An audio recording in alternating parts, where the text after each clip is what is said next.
Listen, I have everything planned. All that's left for you to do is like and fucking subscribe.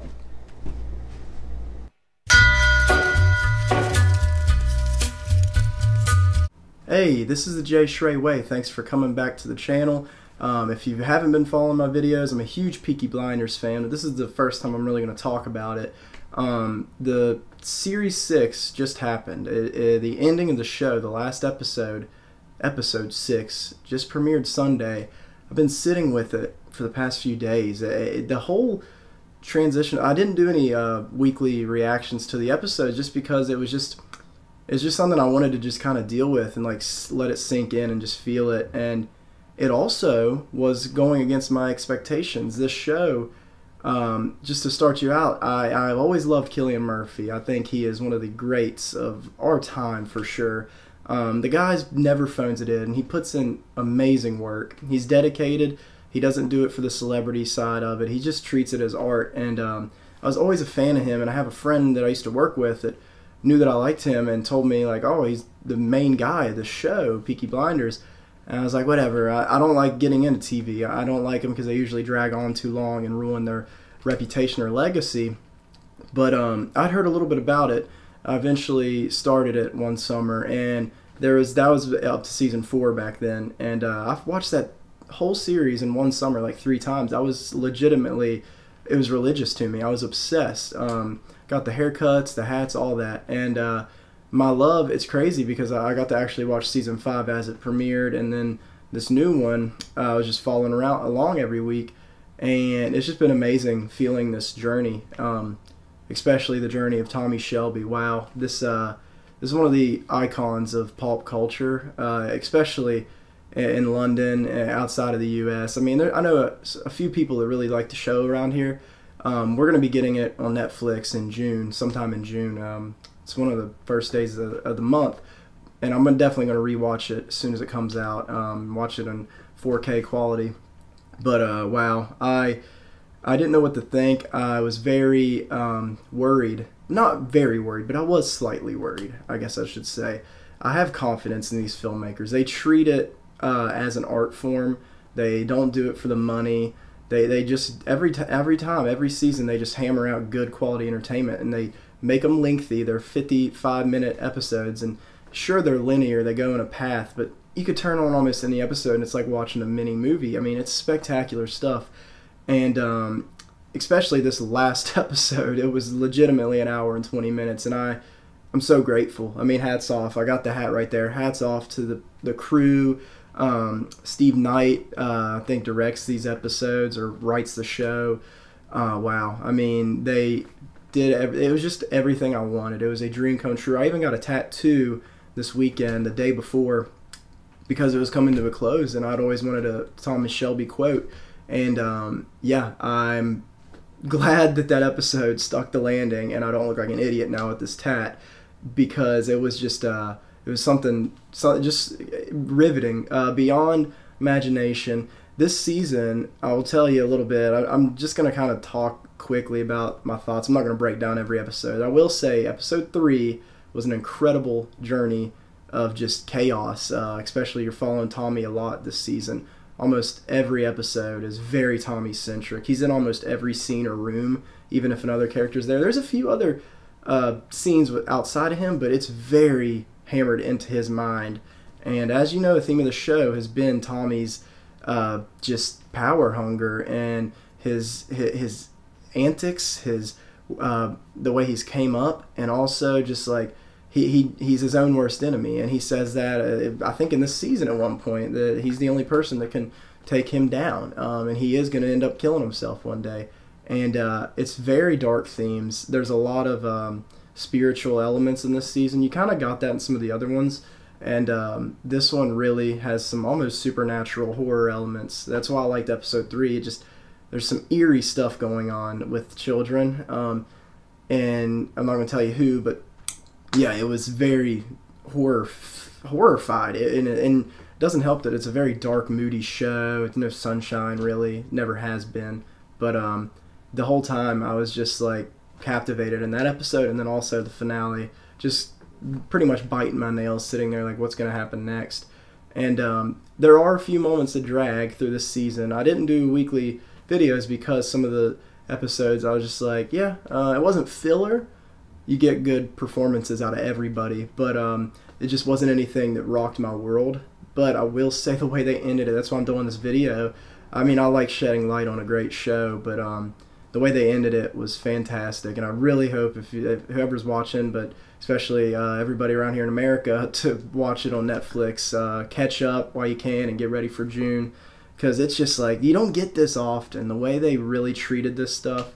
Tommy Shelby is one of the great icons, like I've said before, just a pulp culture, an anti-hero, and they really make you just get frustrated with him like beyond belief. Usually Arthur's the one that's pissing us off, and I'm going to say there's a time jump at the beginning of the season. Everybody's in different places like they usually are. They look a little different. They really aged Paul Anderson, who, I don't know why this guy doesn't get more work or if he chooses not to, but his performance as Arthur is one of the greats I've ever seen put on screen, filmed. Like, as much as I love Cillian, Arthur is my favorite part of the show.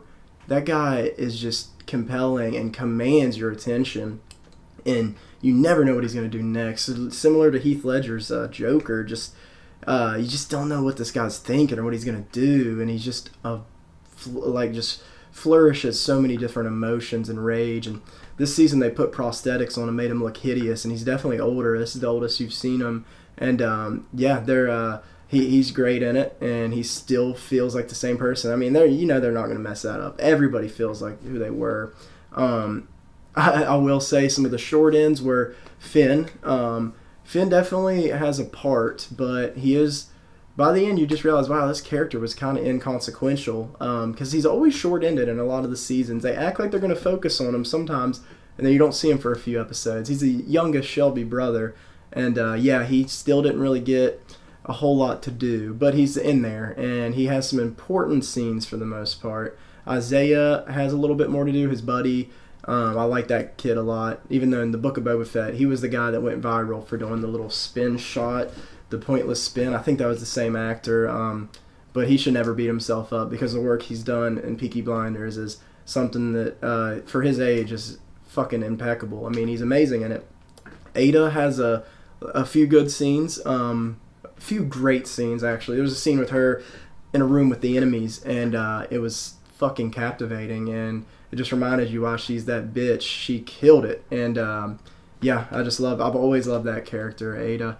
And Michael, I will say, I don't know if they couldn't get Finn Cole to be there a lot, if he was busy, or, I mean, they filmed a lot of this during COVID. It was originally supposed to be 2 seasons, and they put it into one, fused the stories, and then they also announced a movie. So we're getting a movie after this, and I'm not going to tell you where the movie's going to go, because I don't even know. But I don't care about the movie right now. I'm so pleased and satisfied with how they ended these characters' journeys.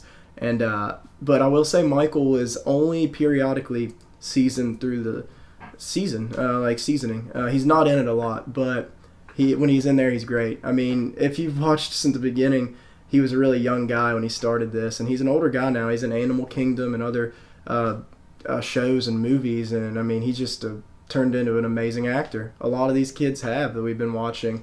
R.I.P. John Shelby. I love that guy. I've been following him too. Joel Cole. Him and Michael in real life are brothers, which is kind of crazy, and they're both amazing. Their careers, I hope they go to insane heights, because everybody that was in the show is in the show because they're highly respected. They don't have any weak links on the show. As you've seen in the old seasons, Sam Neill, Adrian Brody as the old villains. I mean, the proof is in the pudding. These guys don't have nothing to prove, but they continue to just blow it out of the water. And touching on most of the Shelbys and returning characters, R.I.P. to Helen, Aunt Polly is, I'm not going to tell you how she's incorporated into the story, but you definitely could somewhat feel a little bit of shifting and changing. They probably had to do things differently when she passed. But yeah, it's tragic, and that woman felt more than a character to me. She taught all the characters things and me, and watching her interview, she seemed lovely, amazing person, and it just sucks because this is something that I would have loved to see more, just more performances from her. but I'm glad she got to be featured in this finale and see some screen time in this. And yeah, it's just crazy that happened, and COVID. So the show really had a pretty hard uphill battle, and they still managed to fucking park that car, get it to where it needed to be, park it unscratched. I mean, this was such a good ending, man. The final song, like, I don't even want to tell you what's going on. I can't spoil it, but the way it ends and the music, dude, just makes my face swell up thinking about it. I've been sitting with the series like the past few days trying to collect my thoughts, and I just can't think of anything but just tipping my hat and just walking away from it. It's really something. I gotta respect these guys. They put in work, and so proud of it. Being a fan, and yeah, I just don't know what's next.